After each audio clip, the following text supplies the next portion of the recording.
नमस्कार दोस्तों, स्वागत करता हूं आप सभी का हमारे चैनल पर एक बार फिर से। तो दोस्तों आज हमारा ईवीएस का होने वाला है दोस्तों क्लास 2 यानी सेकंड क्लास होने वाला है दोस्तों, जिसमें आपको मिलेगा पूरा 30 क्वेश्चन। तो दोस्तों इस 30 क्वेश्चन में आपका कितना स्कोर आएगा ये दोस्तों आप लोग नीचे कमेंट बॉक्स में जरूर कमेंट कर दीजिएगा, ठीक है। और इसके बाद दोस्तों मैं आपको बता देता हूँ कि इसमें आपको जो मिलेगा उसमें short type, moderate type and hard type तीनों टाइप आपको यहाँ पर क्वेश्चन देखने मिल जाएगा। आपको मालूम चल जाएगा दोस्तों सीटेट में ईवीएस का पेपर जो आता है वो कैसे टाइप का क्वेश्चन रहता है, 30 क्वेश्चन में कैसे टाइप का क्वेश्चन रहता है और कितना क्वेश्चन आपका पैडागोजी से रहता है और कितना क्वेश्चन आपका कंटेंट से रहता है, ये भी आपको साथ साथ मालूम चल जाएगा। तो चलिए अभी शुरुआत कर लेते हैं एक नंबर सवाल से। देखिए एक नंबर का जो सवाल है कि चिपको आंदोलन किस राज्य से संबंधित है, ठीक है। चिपको आंदोलन कौन सा राज्य से संबंधित है? छत्तीसगढ़ से संबंधित है, झारखंड से, बिहार से या आपका उत्तराखंड से? तो दोस्तों इस क्वेश्चन का अगर आप आंसर को जानते हैं तो इसका आंसर लगाइएगा दोस्तों आपका उत्तराखंड, ठीक है। चिपको आंदोलन उत्तराखंड राज्य से संबंधित। चलिए आगे का सवाल हम लोग देखेंगे दोस्तों। पहले हम शॉर्ट टाइप करते हैं। तो निम्न में से कौन सा एयरलाइंस वर्तमान के सेवा में नहीं है, ठीक है। कौन सा नहीं है आपका वर्तमान में? एयर इंडिया नहीं है, किंग फिशर नहीं है, एयर सहारा नहीं है या आपका जेट नहीं है। तो दोस्तों इस क्वेश्चन का जो राइट आंसर हो जाएगा वो हो जाएगा दोस्तों आपका एयर सहारा, ठीक है, जो आपकी एयरलाइन से वर्तमान में सेवा में नहीं है, ठीक है। चलिए आगे का सवाल हम लोग देखेंगे। नंबर तीसरा में है कि बिहार राज्य में स्थित भारत का सबसे लंबा सड़क पुल, ठीक है। ये एक टाइप का आपका जीके का भी प्रश्न हो गया। तो सबसे लंबा सड़क पुल कौन सा है आपका? इंदिरा गांधी सेतु, महात्मा गांधी सेतु, जवाहर सेतु या बिहार सेतु? तो दोस्तों इस क्वेश्चन का जो राइट आंसर हो जाएगा वो हो जाएगा दोस्तों आपका महात्मा गांधी सेतु, जो कि बिहार राज्य में है और ये भारत का सबसे लंबा सड़क पुल है। आगे का सवाल है दोस्तों आपका नंबर 4, किस विटामिन की कमी से घाव से रक्त का बहाना नहीं रुकता, ठीक है। रक्त का बहाना नहीं रुकता। विटामिन ए की कमी से, विटामिन बी की कमी से, विटामिन सी की कमी से या विटामिन के की कमी से? तो दोस्तों इस क्वेश्चन का जो राइट आंसर हो जाएगा वो हो जाएगा दोस्तों आपका विटामिन के की कमी से घाव से रक्त का बहाना नहीं रुकता, ठीक है। चलिए आगे का सवाल है 5 नंबर सवाल, चूहों के द्वारा फैलने वाले रोग है। कौन सा है चूहों के द्वारा फैलने वाले रोग? चेचक है, मलेरिया है, प्लेग है या आपका तपेदिक है? तो दोस्तों इस क्वेश्चन का जो राइट आंसर हो जाएगा वो हो जाएगा दोस्तों आपका प्लेग, ठीक है। चूहों के द्वारा फैलने वाले रोगों का नाम है आपका प्लेग। चलिए आगे का सवाल है दोस्तों नंबर 6, प्राथमिक समाजीकरण है शुरुआती आयु में परिवार एवं मित्रों से सीखना या किशोरावस्था में समाज से सीखना या प्राथमिक स्तर पर समाज से सीखना या किशोर शिक्षकों का अनुसरण करना? तो दोस्तों इस क्वेश्चन का जो राइट आंसर हो जाएगा वो हो जाएगा प्राथमिक समाजीकरण में शुरुआती आयु में परिवार एवं मित्रों से सीखना, ठीक है। तो ऑप्शन 1 इस क्वेश्चन का दोस्तों आपका राइट आंसर हो जाएगा। आगे का सवाल हम लोग देखेंगे दोस्तों नंबर 7, इनमें से कौन सी खरीफ की फसल नहीं है, ठीक है। एक होता है आपका रबी की फसल, एक होता है खरीफ की फसल। तो इनमें से बोला है कि कौन सा आपका खरीफ की फसल नहीं है। तो देखिए ये सारे के सारे जो आपका दोस्तों है, ठीक है, गेहूं को छोड़कर, गेहूं आपका क्या है? खरीफ फसल है। और ये जितना आपका चावल हो गया, मक्का हो गया, ये आपका रबी की फसल होता है, ठीक है। तो चलिए आगे का सवाल हम लोग देखेंगे नंबर 8 में क्या है कि निम्नलिखित में से कौन सा पदार्थ बायोगैस संयंत्र के प्रयोग में नहीं होता है? पशुमल, खनिज तेल, जैव कचरा या मानव मल? तो दोस्तों इस क्वेश्चन का जो राइट आंसर हो जाएगा वो हो जाएगा दोस्तों आपका खनिज तेल, ठीक है। चलिए आगे का सवाल हम लोग देखेंगे नंबर 9, ये आपका रिपीट हुआ क्वेश्चन है, बहुत बार आपका ये रिपीट हुआ क्वेश्चन है, ठीक है। तो चलिए 9 नंबर क्या सवाल में क्या है कि खाद्य श्रृंखला में ऊर्जा का प्रवाह होता है, कैसे होता है? एक दिवसीय होता है, बहुदिवसीय होता है, उसके बाद आपका चक्रीय होता है या इनमें से कोई नहीं? तो दोस्तों खाद्य श्रृंखला में ऊर्जा का प्रवाह कैसे होता है? एक दिवसीय होता है, ठीक है।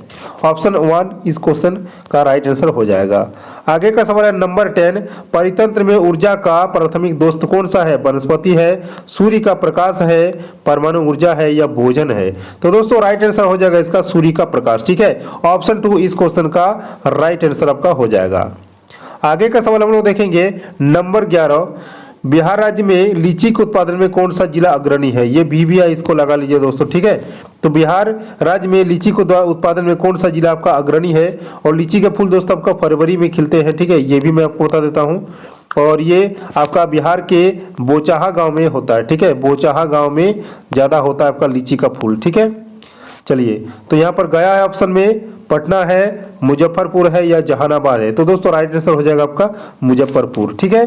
चलिए आगे का सवाल हम लोग देखेंगे 12 नंबर सवाल, बिहार के निवासियों का मुख्य भोजन क्या है? चावल है, गेहूं है, बाजरा है या मक्का है? तो राइट आंसर हो जाएगा दोस्तों आपका चावल, ठीक है। चलिए आगे का सवाल हम लोग देखेंगे दोस्तों 13 नंबर। भारत में पूर्व से पश्चिम की ओर बहने वाली सबसे लंबी नदी का नाम क्या है? लूनी है, साबरमती है, ताप्ती है या नर्मदा है? तो राइट आंसर हो जाएगा दोस्तों आपका नर्मदा, ठीक है, जो कि पूर्व से पश्चिम की ओर बहने वाली सबसे लंबी नदी का नाम है। आगे का है दोस्तों नंबर 14। बच्चे दुनिया के बारे में अपनी समझ का सृजन करते हैं, इस कथन का श्रेय किसको जाता है? जीन पियाजे, कोलबर्ग, स्किनर या कोई नहीं? तो राइट आंसर हो जाएगा दोस्तों आपका जीन पियाजे, ठीक है। आगे का सवाल हम लोग देखेंगे दोस्तों नंबर 15। सतत एवं व्यापक मूल्यांकन की एक तकनीकी है, सत्र मूल्यांकन, अर्धवार्षिक मूल्यांकन, निदानात्मक मूल्यांकन या इकाई मूल्यांकन? तो दोस्तों राइट आंसर हो जाएगा इसका आपका निदानात्मक मूल्यांकन, ठीक है। ऑप्शन 3 इस क्वेश्चन का राइट आंसर हो जाएगा। आगे का सवाल है नंबर 16। एक अच्छे परीक्षण की कौन सी विशेषता नहीं है? नहीं पूछा है।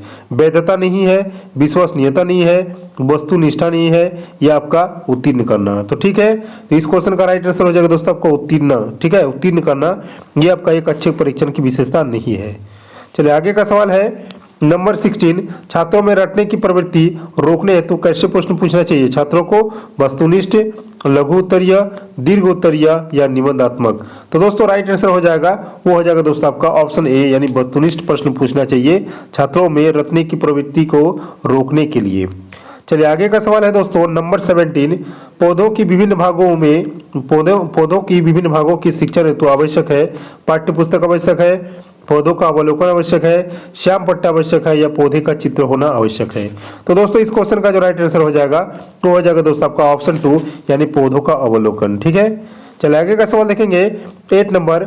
लड़के लड़कियों की अपेक्षा अधिक बुद्धिमानी होते हैं और यह कथन है, सही हो सकता है, बुद्धि के विभिन्न पक्षों के लिए सही है या लैंगिक पूर्वाग्रहों को प्रदर्शित करता है? तो राइट आंसर हो जाएगा दोस्तों आपका ऑप्शन 3, यानी बुद्धि के विभिन्न पक्षों के लिए सही है। आगे का है दोस्तों आपका 19 नंबर। पर्यावरण अध्ययन में क्षेत्र भ्रमण का मुख्य उद्देश्य होता है पिकनिक मनाना होता है, मनोरंजन करना होता है, प्रत्यक्ष अनुभव होता है या सरकारी योजना का निर्वाह होता है? तो दोस्तों राइट आंसर हो जाएगा आपका प्रत्यक्ष अनुभव, ठीक है। चलिए आगे का सवाल है 20 नंबर में है कि प्राथमिक स्तर पर पर्यावरण अध्ययन के लिए कौन सी विधि प्रभावशाली है?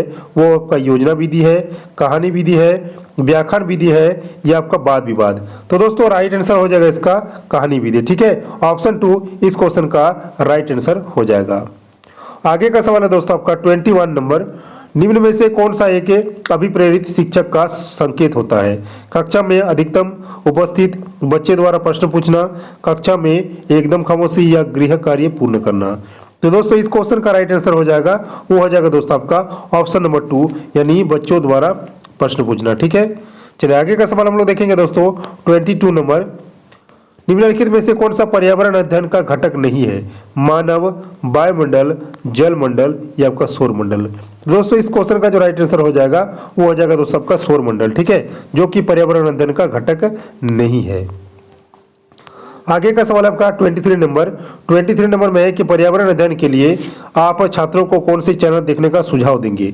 National geography, discovery, animal planet या उपयुक्त सभी?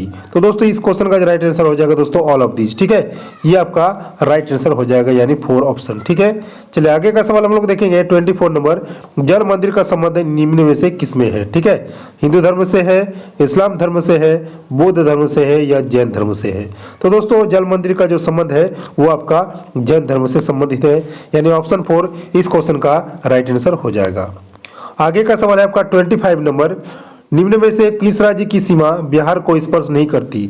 उत्तर प्रदेश को, मध्य प्रदेश को, पश्चिम बंगाल को या झारखंड को? तो दोस्तों राइट आंसर हो जाएगा आपका मध्य प्रदेश, ठीक है, जो कि बिहार राज्य को स्पर्श नहीं करता। आगे के सवाल है दोस्तों 26 नंबर। मखाना की खेती हेतु अग्रणी जिला कौन सा है? समस्तीपुर है, मुजफ्फरपुर है, मधुबनी है या सुपौल है? तो दोस्तों ये सब जितना भी देख रहे हैं ये बिहार के जिले का नाम है। तो मखाना की खेती कौन सा जिला में होता है? तो दोस्तों ये भी आपका मुजफ्फरपुर में ही होता है। तो ऑप्शन 2 इस क्वेश्चन का राइट आंसर हो जाएगा। आगे का सवाल है नंबर 27। सरीसृप के अंतर्गत निम्न में से कौन सा आता है? कछुआ आता है, अमीबा आता है, फर्न आता है या व्हेल आता है? तो दोस्तों राइट आंसर हो जाएगा आपका कछुआ, ठीक है, जो सरीसृप के अंतर्गत में आता है। आगे का सवाल है 28 नंबर, अभ्यारण्य का संबंध निम्न में से किससे है? ऊर्जा संरक्षण से है, जल संरक्षण से है, वन्य जीव संरक्षण से है या डॉल्फिन संरक्षण से है? तो राइट आंसर हो जाएगा दोस्तों आपका वन्य जीव संरक्षण से है आपका अभ्यारण्य का संबंध। और आपका एक इंपॉर्टेंट क्वेश्चन आ गया दोस्तों, विश्व विकलांग दिवस निम्न में से कब मनाया जाता है? तो 3 नवंबर, 3 अक्टूबर, 3 दिसंबर या आपका 3 मार्च? राइट आंसर हो जाएगा दोस्तों आपका 3 दिसंबर। ठीक है, विश्व विकलांग दिवस आपका 3 दिसंबर को मनाया जाता है। लास्ट क्वेश्चन हम लोग का, समस्याग्रस्त बालक का पता लगाने की विधि निम्न में से कौन सा है? सेमिनार है, क्रियात्मक शोध है, केस स्टडी है या इनमें से सभी? तो राइट आंसर हो जाएगा दोस्तों आपका केस स्टडी। ये समस्यात्मक बालक का पता लगाने की एक विधि है केस स्टडी करना।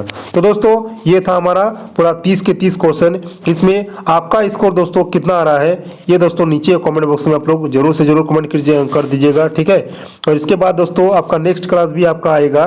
ठीक है, नेक्स्ट क्लास में भी आपको क्या पढ़ाया जाएगा दोस्तों? आपका ईवीएस आएगा और ईवीएस में आपका क्लास 3rd होगा। ठीक है, यानी तीसरा क्लास होगा। तो दोस्तों आपका स्कोर कितना आएगा ये भी बता दीजिएगा। साथ में अगर चैनल पर पहली बार आए हैं तो चैनल को सब्सक्राइब कर दीजिएगा। मिलते हैं नेक्स्ट वीडियो में, तब तक के लिए जय हिंद, वंदे मातरम।